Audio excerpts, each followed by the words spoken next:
Bien, donc, Stalker 1979. Je suppose que pour beaucoup d'entre vous, vous voyez le film pour la première fois, mais on va quand même poser la question, quels sont ceux qui l'aviez déjà vu? Vous avez été pendant très nombreux. Bien. C'est la deuxième, troisième, quatrième fois que vous le voyez? Deux fois? Deux fois, bon, d'accord. Trois fois quand même. Bon, c'est un film qui a fait quand même pas mal de bruit dans le sens où il a stupéfait, on peut dire, le public du monde entier. Quand je dis le public du monde entier, il ne faut pas exagérer parce que le film est quand même trop difficile pour avoir un grand succès public. Mais il est vrai que bon, c'est un film qu'on reçoit comme ça avec une stupéfaction totale parce que c'est quand même pas un film que l'on voit tous les jours. Il faut bien le reconnaître. Bien, je préfère pour l'instant que ce soit vous qui commenciez à poser des questions, à dire vos opinions, etc. Car c'est un film justement très intéressant pour ça, pour vos réactions. Qu'est-ce que vous avez compris à ce film? Pourquoi ce film, etc. Enfin bon. Nous sommes, donc, je répète, en 79. Donc, Tarkovsky est encore toujours russe à ce moment-là. Nous sommes au moment où, c'est juste, depuis Brejnev, c'était Brejnev à l'époque. C'est ça, hein. Enfin, Brejnev était là, c'était quand même encore le ronron du marxisme-communisme soviétique qui, évidemment, pouvait décevoir quelques jeunes de cette époque-là dans le pays. Et le film n'est pas sans allusion, en fait, à cet état d'esprit que pas mal de jeunes gens, et en particulier quelqu'un comme Tarkovsky, ressentaient par rapport au système communiste de l'époque. C'est une des façons de voir le film, car il y a une autre façon évidemment, c'est de constater que la Russie était un peu en retard par rapport aux pays occidentaux en ce qui concernait les récits fantastiques de science-fiction, etc. C'était une chose qui intéressait beaucoup Tarkovsky. Et évidemment, cette intrusion dans ce monde-là bon, est une intrusion tout à fait passionnante parce qu'elle vient avec l'âme russe, la conception russe, la pensée russe, et elle est totalement et radicalement différente de la façon dont, en Occident, on a traité le fantastique et, je dirais, le surnaturel. Euh, Ici, on n'est pas dans le surnaturel, on est dans une aventure tout à fait étonnante. Enfin, pour l'instant, je préfère vous écouter. Ou vous poser des questions ou intervenir. Enfin bon, qu'est-ce que vous avez compris du film? Qu'est-ce que vous voulez savoir, etc. Bon. Oui, voilà. Il y a déjà un monsieur qui est là. Bonsoir. Oui. Écoutez, moi j'ai toujours été très très étonné par ce film, aussi parce que je dis aussi parce qu'il y a beaucoup d'étonnement comme vous l'avez dit, mais beaucoup parce qu'il est prémonitoire, j'ai l'impression, de ce qui s'est passé en fait à Tchernobyl.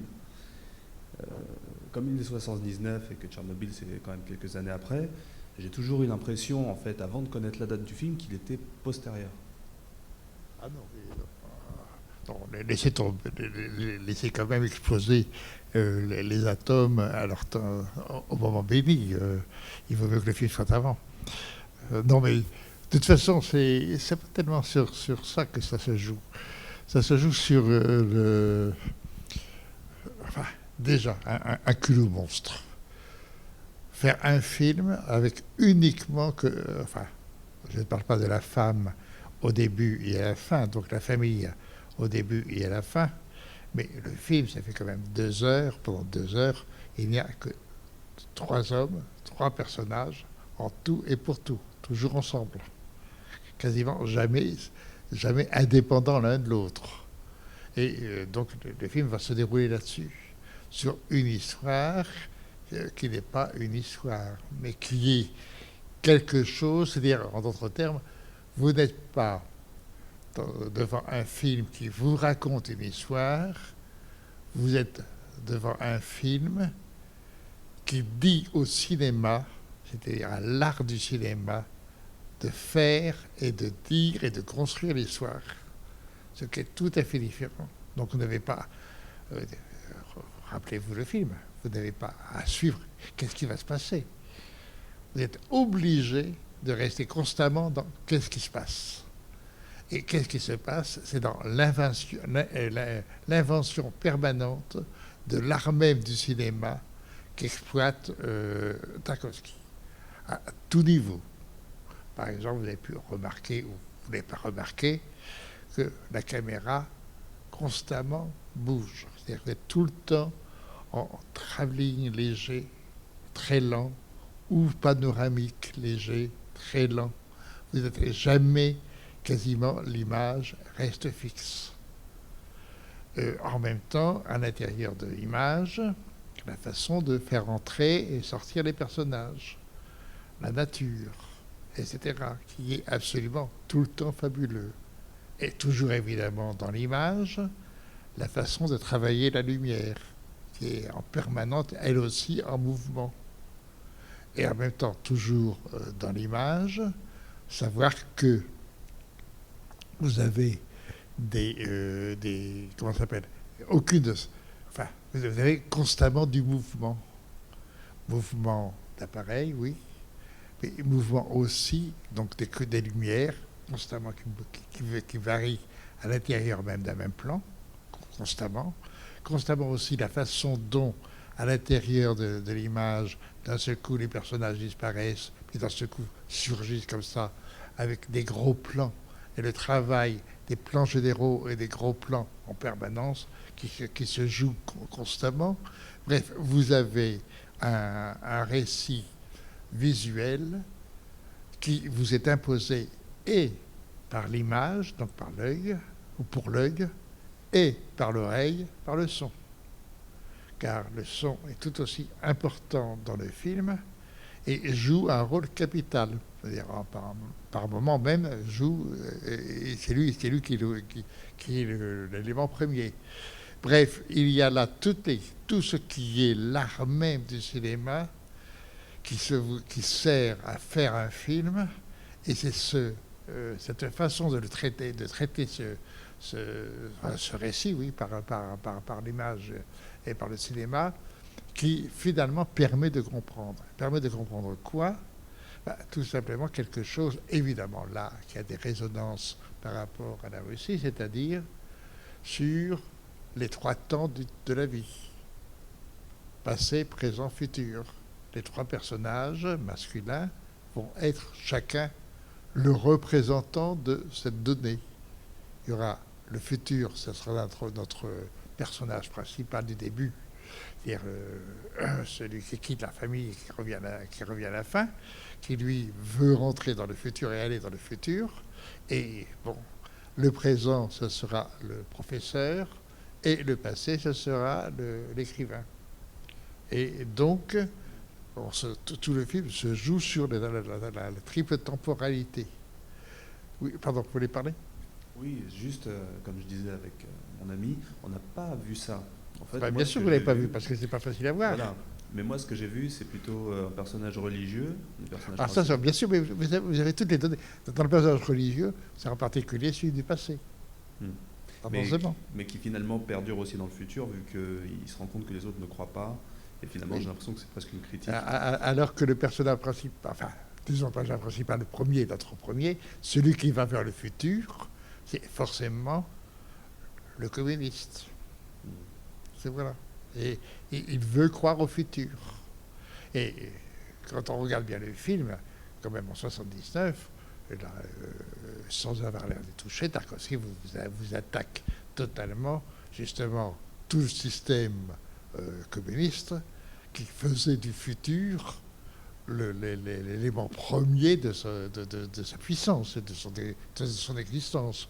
Nous vous construisons le futur. Et un futur qui sera généreux. Bon, ça aboutit à un résultat que l'on connaît qui va arriver 10 ans plus tard. Et il n'empêche que notre personnage principal veut, au début, il n'arrive absolument pas à avoir une situation dans le temps, et il veut quand même, enfin, au début, la femme, l'épouse, lui demande de rester, de faire quelque chose, et il part parce qu'il veut aller conquérir le futur. Et c'est le futur qui va résoudre son problème. Et à la fin, le futur ne lui résout pas son problème. Regardez bien le film. Quand vous regardez le film comme ça, c'est évident que tout ça, c'est un sous-entendu, mais une sorte de critique à l'intérieur même du système, sans jamais les toucher. Et d'ailleurs, ils n'ont pas vu ça en Russie, ils n'ont pas compris. Le film a été quand même considéré comme un film. Même les Russes n'ont pas très bien compris ce que ça voulait dire, mais comme un film tout à fait étonnant. Car il faut bien dire que, puisque vous voyez pour la plupart d'entre vous le film pour la première fois, c'est un film que vous n'avez jamais vu. Vous n'avez jamais vu un film traité comme ça, travaillé de cette façon-là, et avec des images tout à fait stupéfiantes, avec des éclairages tout à fait magnifiques, avec par exemple un jeu déjà aussi complètement pernicieux sur la façon de travailler, de faire semblant que le film est un film en noir et blanc, et que vous mettez beaucoup de temps à ce que brutalement la couleur vous apparaisse, et que en fait le film est en couleur depuis le début. Mais au début, regardez quand vous avez la chambre, etc., vous croyez que c'est du noir et blanc, etc. Et peu à peu, il faut qu'au moment où vous avez l'herbe, et d'un seul coup, l'herbe est verte, alors là, ah oui, le film est en couleur, tiens. Mais on ne s'était pas perçu avant que le film était en couleur. Et vous avez comme ça des plans tout à fait stupéfiants sur les éclairages et la façon de travailler justement sur le brun, le brun, le marron et le noir et le blanc, un blanc qui arrive enfin, du bleuté. Par exemple, la deuxième séquence, lorsque on voit le départ des hommes, tout ça est fait sur une espèce de brume. C'est brumeux sur l'éclairage, etc. Vous n'avez aucun éclairage tranquille et ouvert, etc. Enfin, c'est là où il faudrait vraiment voir le film, revoir le film quoi, par séquence, parce que c'est un travail absolument magnifique de bout en bout, de point de vue de cinéma, avec en plus un film qui a été coûté extrêmement cher, parce qu'il a fallu qu'il construise tous ces décors, etc. Tout à fait étonnant. Je voulais y parler, Madame France. Oui. Moi, je l'ai vu pour la première fois, et là, je dois dire que c'est très dense, et j'ai trouvé que c'était plein de symboles, énormément de symboles qui apparaissent. Enfin, j'ai eu l'impression de voir une descente aux enfers, de retrouver le chien avec comme le cerbère, le personnage peut-être Perceval avec une sorte de pureté aussi. Non, mais c'est vrai qu'il y a un côté poème. Et poème philosophique. Oui, voilà. Donc, de toute façon, c'est un poème philosophique, de toute façon. Et c'est en même temps aussi un discours philosophique, parce que... Oui, un chemin initiatique pour chacun d'entre eux. Totalement initiatique, bien sûr. Et puis ce chemin traversé avec l'eau, parce qu'il y a de l'eau partout. Enfin, l'expression de devoir se purifier dans Oui, mais c'est assez bizarre. Vous avez déjà vous avez suivi un peu la rétrospective Tarkovsky? Pas du tout. Ah oui, ben c'est ça, parce que vous auriez vu déjà dans tous ces films l'importance de l'eau, de la nature, et en particulier dans la nature l'eau. L'eau, la pluie, les rivières, etc. Et ici, c'est extrêmement présent. Et toute la fin du film, enfin le dernier plan des trois hommes, c'était ce moment où ils sont dans une espèce de grotte avec la chambre. Cette petite mare d'eau, c'est ça, la chambre avec cette petite mare d'eau, etc. Et dans lequel on jette. Là, vous avez vraiment oui, mais dans la chambre, il se passe quelque chose. À la fin, il pleut. Oui, bien sûr. Et puis, c'est là où il fait le choix de jeter les restes de la bombe aussi. Comme quelque chose qui doit être purifié, quoi. Moi, je c'est-à-dire, en fait, à la fin, et celui qui jette, c'est pas non plus n'importe qui, c'est celui du présent. Oui. C'est-à-dire qu'en d'autres termes, la richesse, tout ça, parce que l'homme qui, disons l'homme du futur de notre héros principal, si on veut, lui cherche quand même la réussite. Enfin, voudrait trouver la réussite dans cette espèce de promenade qui est dans mais je ne l'ai pas perçu comme ça, moi. Comment ? J'ai pas du tout vu ça comme ça. Oui, mais réfléchissez-y, et si vous revoyez le film, vous verrez. Donc, c'est pas facile, le film, pour quelqu'un qui voit le film pour la première fois. Bon, on vous entraîne, on ne sait pas où il y a en effet, entre autres, ce que vous avez bien ressenti, c'est en effet le côté un peu dantesque de l'œuvre, enfin cette espèce de promenade tout à fait fantastique, dans une espèce d'enfer. En fait, on ne sait pas trop où est l'enfer, en fait. Comment ? On se demande si l'enfer, c'est pas la réalité. Mais de toute façon, et la zone, c'est là où ça fait il y a la vie. Ça fait la vie, puisque c'est dit depuis le départ. Justement sur le réel. Et dans le discours philosophique, c'est justement qu'est-ce que c'est que le réel. Et tout ça est dit à l'intérieur. C'est-à-dire que le réel n'est pas réel, ou en revanche, enfin bon, je ne vais pas même faire tout le discours, qui est quand même extrêmement complexe de toute façon, mais c'est une sorte de... De toute façon, c'est fait sur le temps. Et c'est de réflexion sur le temps, et de réflexion philosophique, poétique, narrative, sur la temporalité. Avec justement trois personnages, qui sont trois personnages liés aux trois temps, présent, passé, futur, qui sont justement les éléments moteurs de toute dramaturgie. Toute dramaturgie se fait sur le temps. Et en même temps aussi, évidemment, sur l'espace tridimensionnel. Mais fondamentalement, la narration dramatique est faite sur le temps. Et cette temporalité, c'est le 1, 2, 3. 1 passé, 2 présent, 3 futur. Alors après, vous pouvez les mélanger, etc. Et donc le jeu, c'est sur réflexion sur une dramaturgie qui est celle du cinéma.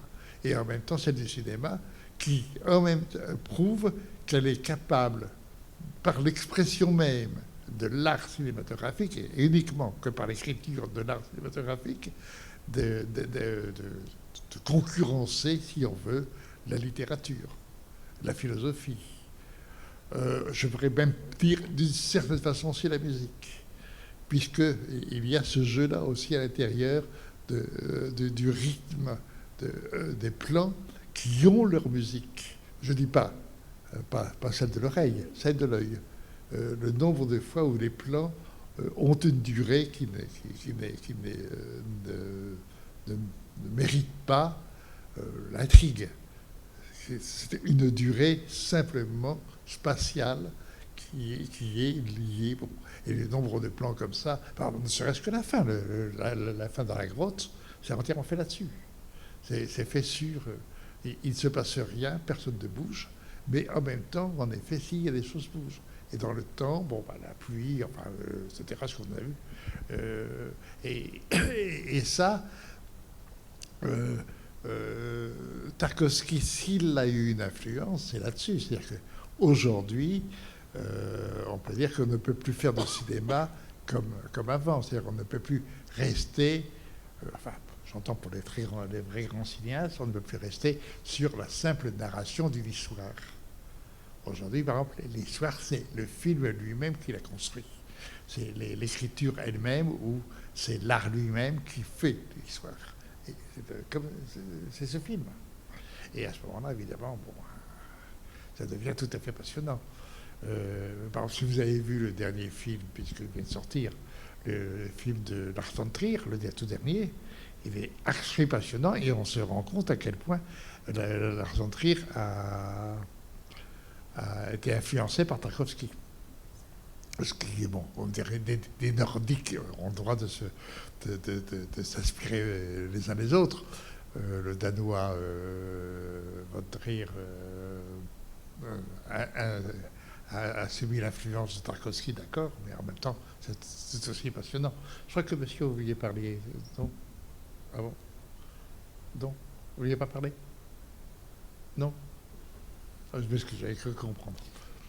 Du coup, je veux dire quelque chose. Sur l'unité de temps, enfin, c'est presque une unité de temps. C'est d'ailleurs, à mon avis, ce qui explique. Vous comprenez ce que je dis? Non, je disais simplement au niveau du temps, de la temporalité du film, c'est presque une unité, c'est-à-dire qu'on est presque dans une continuité jusqu'à, on va dire, la fin où on voit finalement pas leur retour.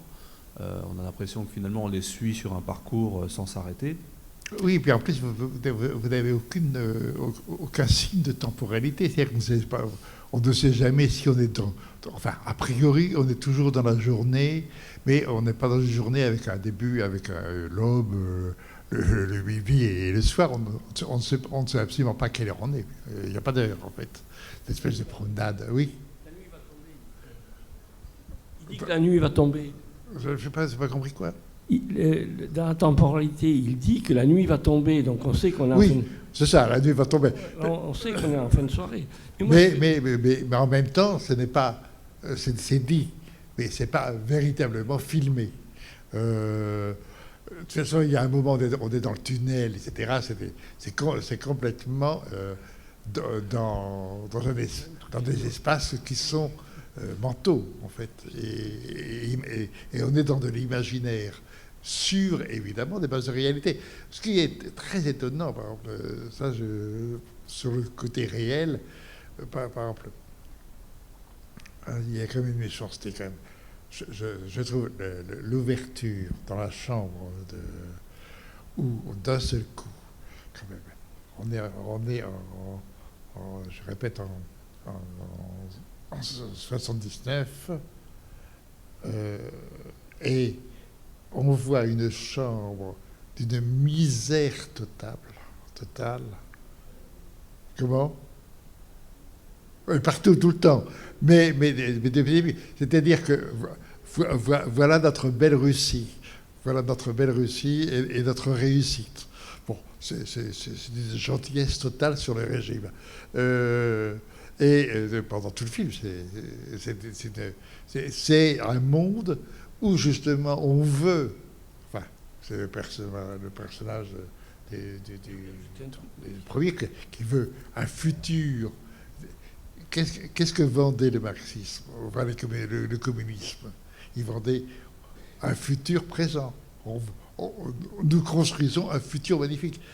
Tout à fait entre nous. Je dis le marxisme, mais alors, si on prend le XXe siècle, le nombre de mouvements politiques qui nous ont tous promis des futurs magnifiques, que ce soit le nazisme, le fascisme, le marxisme, etc., ça a été magnifique. Oui, pardon. Alors, oui. Moi, la chambre, elle est vide. Mais moi, je le vois comme un symbole, en fait. C'est une chambre qui est vide, mais quand on y rentre sur la fin, on voit une bibliothèque extrêmement riche de livres, donc de savoir et de connaissances. Oui. Et on pourrait dire que la richesse, c'est ça, c'est pas le matériel qui manque, c'est toute cette richesse qui existe autrement. Oui et non, parce que n'oubliez pas que justement, la discussion entre nos trois hommes est totalement intellectuel. Oui. Et en plus, il y a un écrivain dedans. Et il y a un professeur dedans. Et il y a notre héros. On ne sait pas très bien ce qu'il est. Il voudrait être artiste, il voudrait être... enfin, il rêverait. Il rêve d'un futur qu'il n'aura jamais. Oui, mais il y a un espoir, je trouve, avec l'enfant qui est sa fille. Enfin, parce qu'elle a un handicap mais quelque part, on nous laisse entendre qu'il y a un pouvoir aussi en elle, et Oui, voilà, mais- qui dépasse Il y a- l'entendement. Oui, mais justement, sur l'enfant, il y a quand même la fin du film. C'est-à-dire Oui, que- la fin du film, on revient Bah oui. avec le train qui fait Non, mais- vibrer les verres, et Oui, non, on mais se c'est- demande si on a rêvé. Non, ou- non, ce que ça veut dire très précisément, c'est ce que a travaillé tout le film, c'est-à-dire l'intellect, l'intelligence et la sensation. Enfin, tout ce qui est les vibrations humaines, qu'elles soient intellectuelles, qu'elles soient sensorielles, mais c'est sur les vibrations. Donc à la fin, justement, puisqu'elle est en même temps souffrante, elle transmet les vibrations. Et donc nous voyons la fin sur les vibrations, avec même un verre qui tombe. Et je trouve admirable encore cet admirable mouvement de travelling arrière, et ensuite de retour de travelling avant, pour revenir sur l'enfant. Tout est fait sur ce problème, justement, de l'intelligence, de la compréhension du monde, qui ne peut se faire... Enfin, c'est dit tout ça. Qui voudrait se faire que par l'intellect, alors qu'il ne peut se faire, cette connaissance du monde, ne peut se faire qu'avec la totalité de tout ce que nous avons, et en particulier des sensations, des nerfs, etc., de l'imaginaire et tout le reste. C'est-à-dire que l'intellect ne suffit pas. Et c'est dit dans le film, hein, en plus. C'est pas ce que je vous dis Oui, ça, là. c'est vrai. Vous l'avez entendu. Pardon ? Mais le personnage, justement, qui vit vraiment les choses, c'est notre personnage central. Hein. Les deux autres, ils sont... Oui, le personnage central, c'est celui qui vibre le plus sensoriellement. C'est ça. Mais justement, qui voudrait être moins intellectuel, mais en même temps qui voudrait l'être aussi. C'est son Mais problème. c'est peut-être celui qui est le plus dans le vrai. Comment ? C'est celui qui est dans la vérité.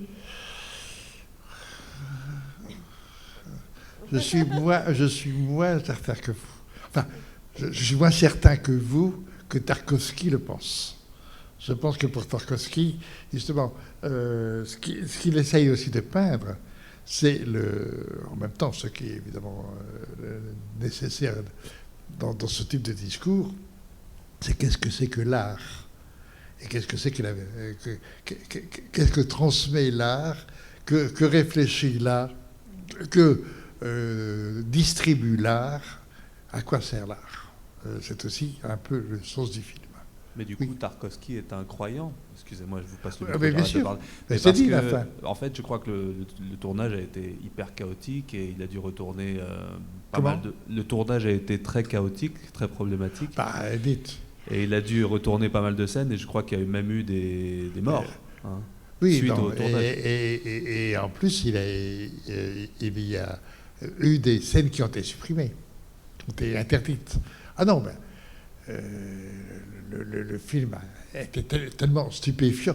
Mais vous vous rendez compte qu'en réalité, ce que fait Tarkovsky, avec un culot monstre, ben, c'est tuer tout le système, enfin, la pensée du système. C'est l'obligation mentale d'un marxisme appliqué, etc. C'est-à-dire que, et en effet, vous avez raison, à la fin, c'est pas pour rien que la petite fille est quasiment en prière, avec son voile, etc., et avec son livre serré, elle est en prière. Et on le sait bien, puisqu'on l'a déjà dit pour ceux qui étaient déjà là, que Tarkovsky, justement, est quelqu'un qui, lui, pense encore au passé. C'est pour ça que quand on regarde bien le film sur le passé, présent, futur, c'est intéressant et que le passé n'est pas non plus sympathique. Mais il est quand même intéressant que, à la fin du film, le passé faut une raclée au futur. Bon, vous l'avez vu comme moi. Donc, si vous comprenez le jeu qui se joue, pour Tarkovsky, le passé, il n'y a pas de futur sans le passé. Bon, il n'est pas le seul à l'avoir dit.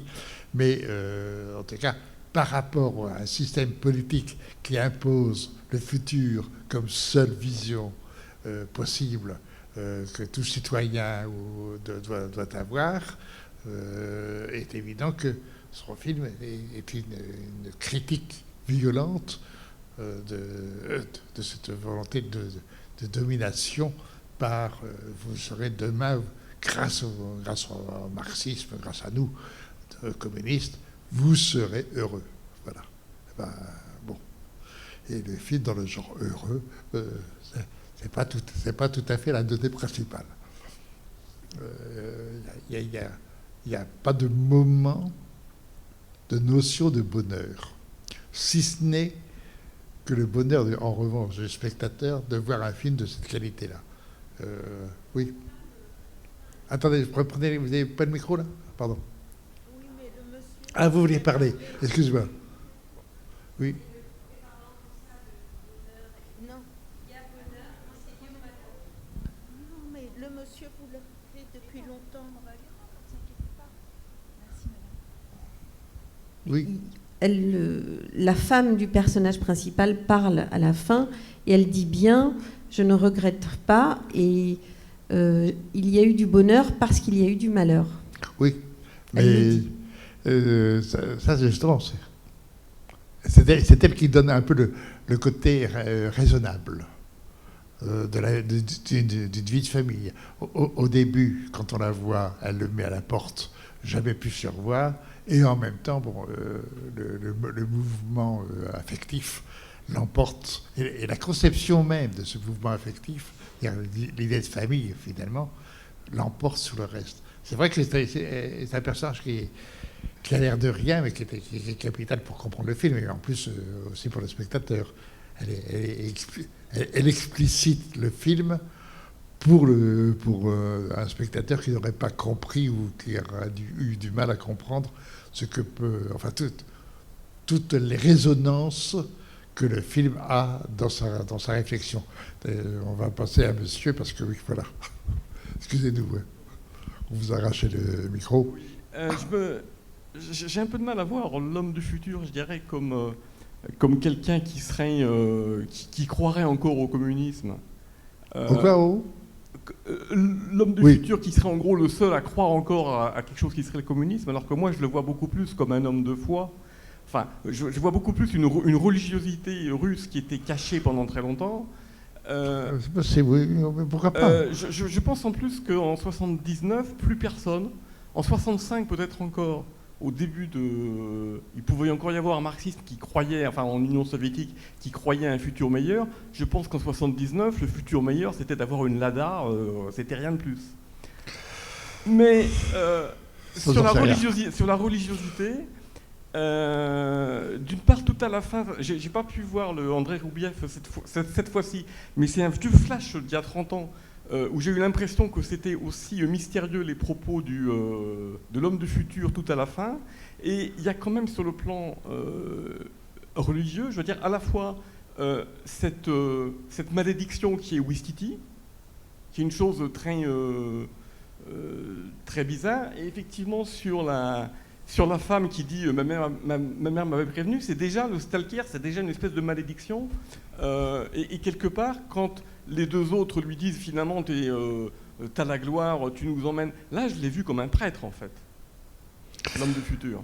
Oui, mais de toute façon, ce qui est intéressant là encore chez Tarkovsky, c'est que la foi est présente chez tous ces personnages.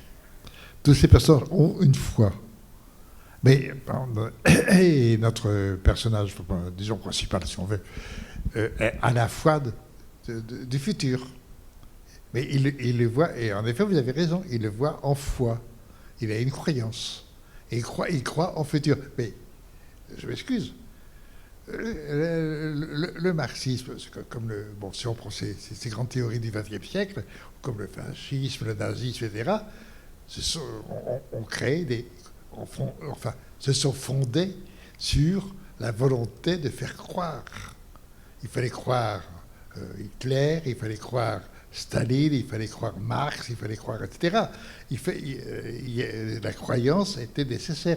Donc le marxisme, c'était une croyance que le futur vous appartient.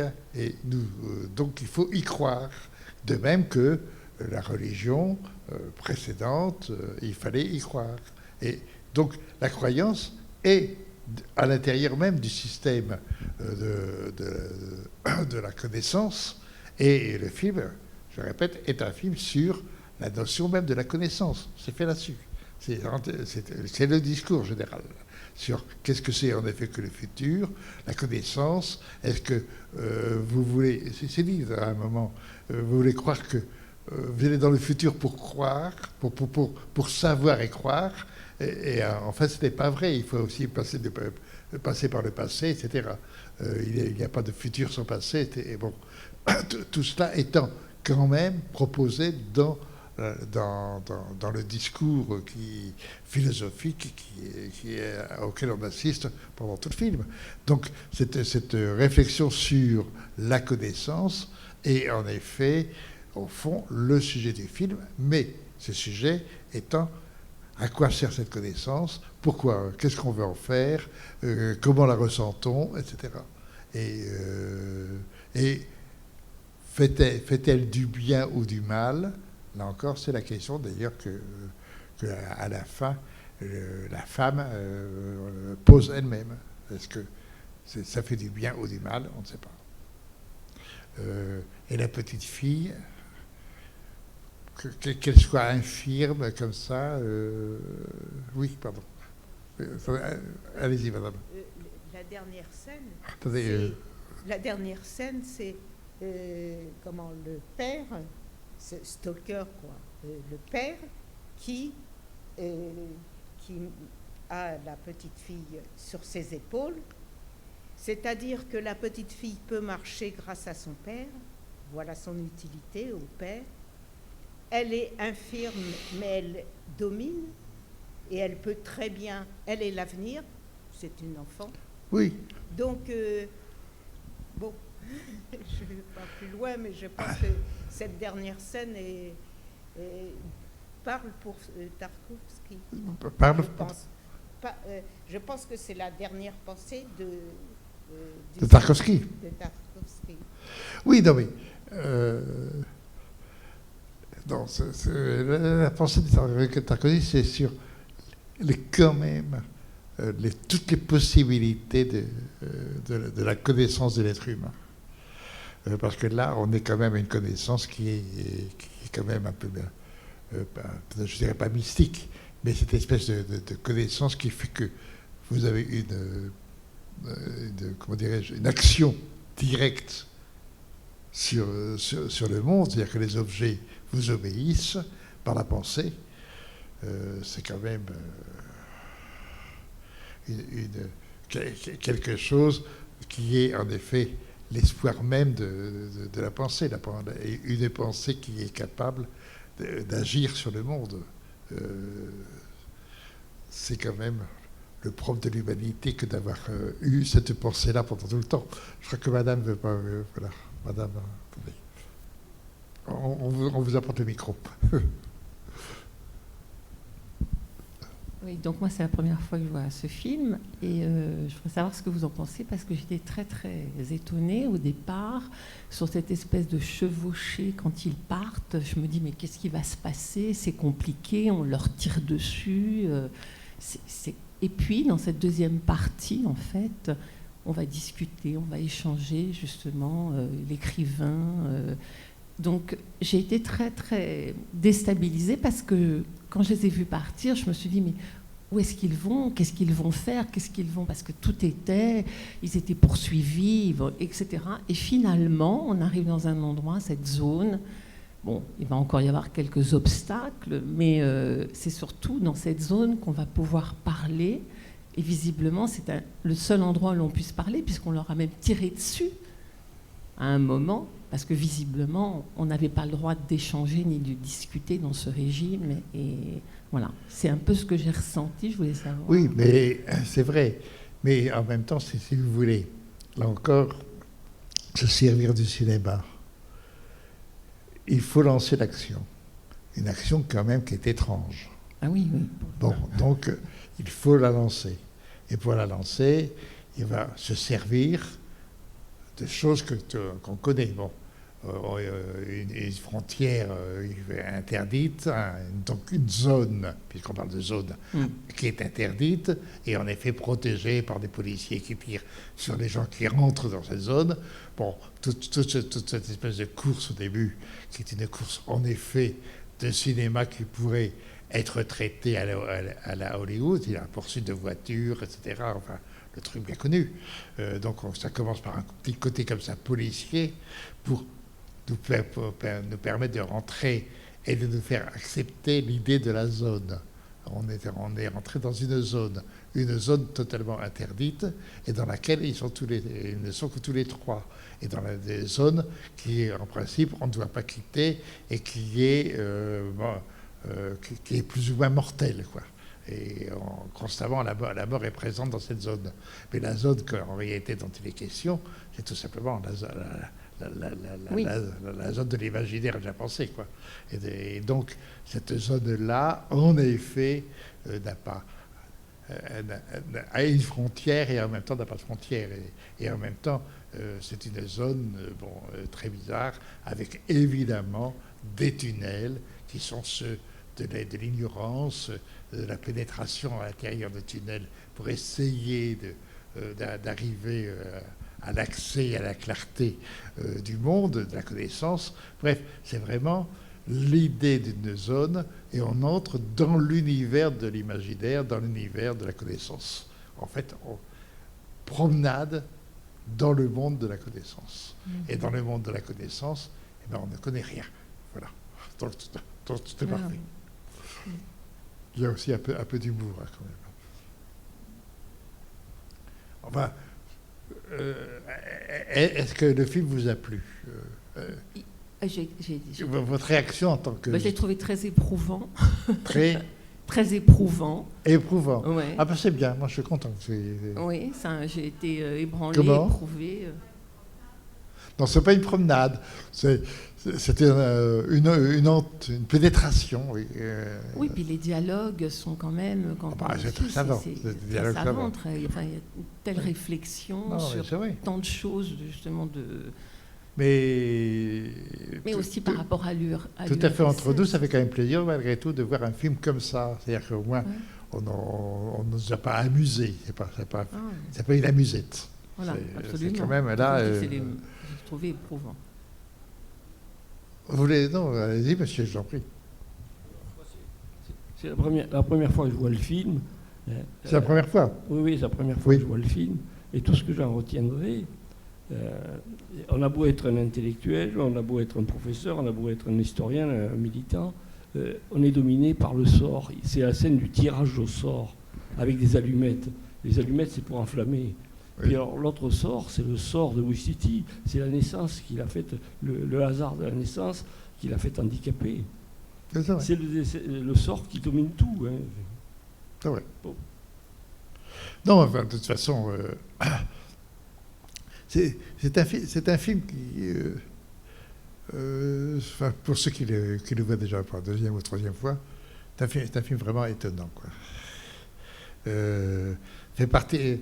Moi, ce qui me plaît, en définitif, pour en revenir un peu au début, c'est que, voilà, c'est du cinéma, et quand même, le cinéma, c'est un grand art. Pour pouvoir traiter comme ce sujet-là pendant 2h30, 2h trois quarts, et tenir quand même le spectateur, même bon, si on peut avoir des réactions quand même un peu tendues, je comprends ça très bien, mais on se dit, voilà, un récit que le cinéma maîtrise totalement, innove totalement, parce qu'on ne peut pas faire ça dans aucun autre art. Il n'y a que le cinéma qui peut faire ça. Ah, voilà, monsieur, pardon. Voilà. Merci. C'est juste la scène avec le couple enlacé à la fin. Il y a le couple mort, avec les squelettes, comment vous voyez ça? C'est-à-dire l'amour dans la mort, avec le chien. Bah oui, mais ça, je vois ça, c'est fait justement sur la vie telle qu'elle est, c'est-à-dire, bon, la vie, c'est en effet la connaissance, mais aussi c'est le quotidien, l'ordinaire. Et à la fin, bon, la vie se vit, et forcément, si elle se vit, à la fin, elle meurt, ce qui est tout à fait logique. Ça fait partie du jeu, quoi. On est dans le jeu même de la vie, avec quand même ce qui est le plus important dans la vie, c'est-à-dire la possibilité de se servir de ses facultés intellectuelles, sensorielles, etc. C'est quand même la grandeur même de la vie, quoi. La vie, c'est ça. Si ce n'est que... il y a une chose qui m'intéresse dans le film, c'est quand même l'idée d'avoir apporté le chien, amené les chiens. Il fallait y penser, ça, parce que le chien n'a aucune raison d'arriver là, et d'un seul coup il arrive. En d'autres termes, c'est c'est relier l'homme et l'histoire de l'homme, de l'humanité, le relier à l'univers, donc à la vie elle-même. Et le chien qui arrive, qui n'est absolument pas nécessaire au film, a priori, devient en effet une espèce de réflexion ou de relance de l'idée même de tout ce qui est... Pardon. Oui, chez les oiseaux, les deux oiseaux qui d'un seul coup partent comme ça de l'étang, de l'étang de l'étang du dos. Oui, en effet, dans ce coup, le monde animal fait partie... Nous, humains, nous faisons partie de l'univers de la vie, et dans la vie, évidemment, il y a l'univers animal. Mais aussi, attention, n'oubliez pas aussi les paysages. Tout le début, lorsque la longue promenade dans la nature est absolument magnifique. Et là encore, et tout à l'heure on parlait de l'eau chez Tarkovsky. En effet, l'eau et la terre. Il y a ce moment stupéfiant dans le film de la terre qui d'un seul coup... vous avez vu ce moment où la prairie d'un seul coup palpite comme un cœur, etc. Vous avez quand même des idées sur... Tarkovsky, bon, c'est quand même... c'est un poète, en fait. Fondamentalement, c'est un poète. Un poète de cinéma, mais un poète. Oui, pardon. En ce qui concerne le chien, j'ai vu ce film il y a plusieurs dizaines d'années. Donc, la seule chose dont je m'étais véritablement souvenu, c'était de l'eau et le tunnel, et le chien. Le chien. Je pense que c'est peut-être... il faudrait peut-être voir ces images un peu comme les voient les psychanalystes, c'est-à-dire que le chien, c'est le subconscient, et il était installé à côté du couple mort. Parce que c'est deux squelettes qui s'embrassaient, en fait, qui sont morts en s'aimant. Et lui, le chien, c'est peut-être leur vie à eux, c'est peut-être leur amour à eux. Et comme il est revenu avec... Moi, je l'appelle Stalker, le personnage principal, le pionnier, celui qui mène, mais c'est une facilité.